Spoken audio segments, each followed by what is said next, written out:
All right, if I collapse during this interview, it's because I've just had another Oculus Rift experience. As you guys saw from the Doom experience a few years ago, it's a little bit special. But we're here to talk about Hawken. Where is Hawken at Gamescom? Hawken's right here. I realize I shouldn't have asked the question that way. Where are you guys with Hawken at the moment in 2013?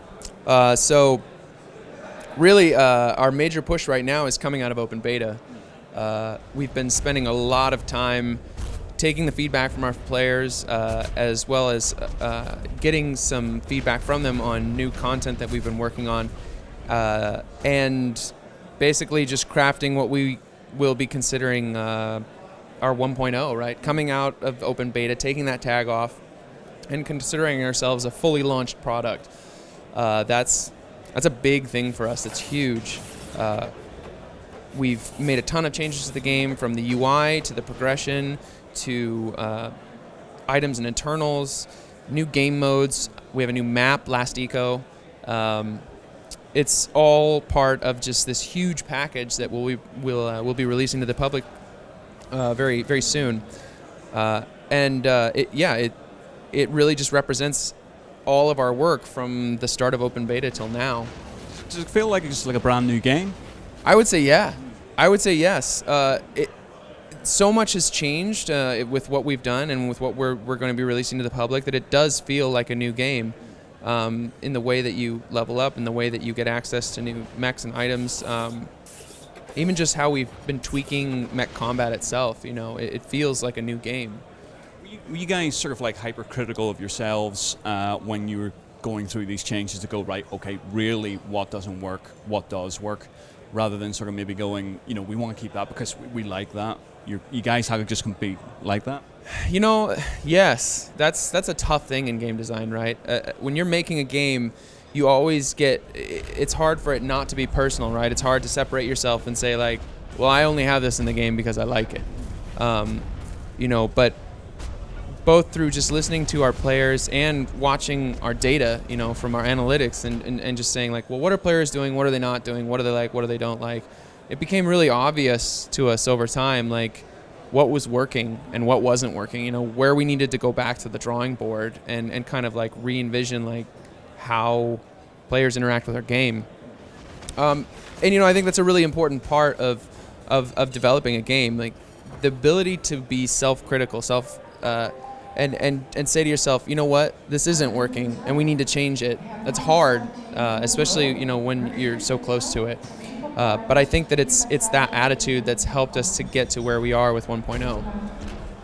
What is it about mechs that attracts us?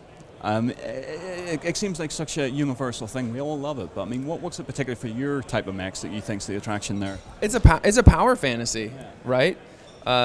You know, you're inside this giant war machine with huge weapons strapped to it. You know, what 10-year-old boy isn't going to be excited about that? You know, and my inner 10-year-old boy screams with delight every time I get to fire a volley of missiles and shoot off a Vulcan cannon, right? It's and on top of that, it's how I think that we're the only mech game out there right now that's taken mechs and put them into kind of a Counter-Strike type world, right? Like, we're Counter-Strike with mechs.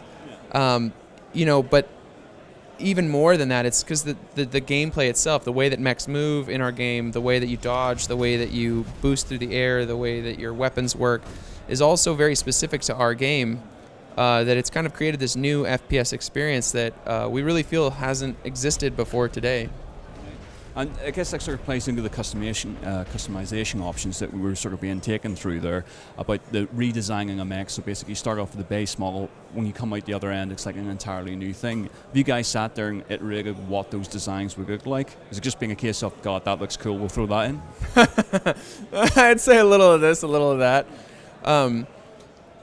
When we start the development of a mech, it usually starts off with someone saying, you know what would be really cool? And, you know, then we iterate on it, and it starts off in the idea phase, and we throw it around a bit, and usually it'll go in one of two directions. Either one, actually, that's a terrible idea, we're not doing that. or 2, it has promise, and then we take it on to the next phase, and we start going into like deeper development of designing and architecting like what that mech will be like, and then designing the abilities, architecting, getting the systems in so we can test it out. It's a really core element of Hawken, right? Like, we want the game to continue to be interesting for our players, and one of the key elements of that is adding new mechs with new types of gameplay, new styles that players can kind of latch onto. And that's both for new players and old players, players that have been with the game for a while and want something new to keep their attention. It's a lot of work, but we love doing it. Let's sort of touch upon the reason why I'm about to throw up with the Oculus Rift support. How have you guys found using that tech? Working with the Oculus guys has been awesome, especially for a game like Hawken, where that technology makes a lot of sense, right? You're inside of a mech, so the things that you can do with the Oculus, being able to look around inside the cockpit, get a feel for that mech that you're piloting, and just the sci-fi element of our game really lends itself well to the Oculus Rift technology. They've been a great partner for us. Even though our integration is only in an alpha state right now, they have been there every step of the way with us to help get the technology integrated and help it work with our game. It's just been a great partnership for us. Okay, well, where are you guys now? What's the next 6 months? What's the roadmap ahead for you guys? No sleep, I'm guessing. No, yeah. Number 1, no sleep. Number 2, more mechs, more content, more maps. We're working on even more game modes. We're working on more items and internals to put into the game. Just tons and tons of content. One of the great aspects of being a free-to-play game is that we can just continue to iterate and design and grow and change to make the game better and better and better over time. That's going to include our Oculus integration. Like I said, we're in an alpha state right now, but we're going to continue to tune that Oculus integration to where we feel it's perfect in a final finished product, where players with the Oculus Rift will have this amazing experience in the game that you just can't get without an Oculus. Thanks very much indeed for talking to us. No problem. Thank you.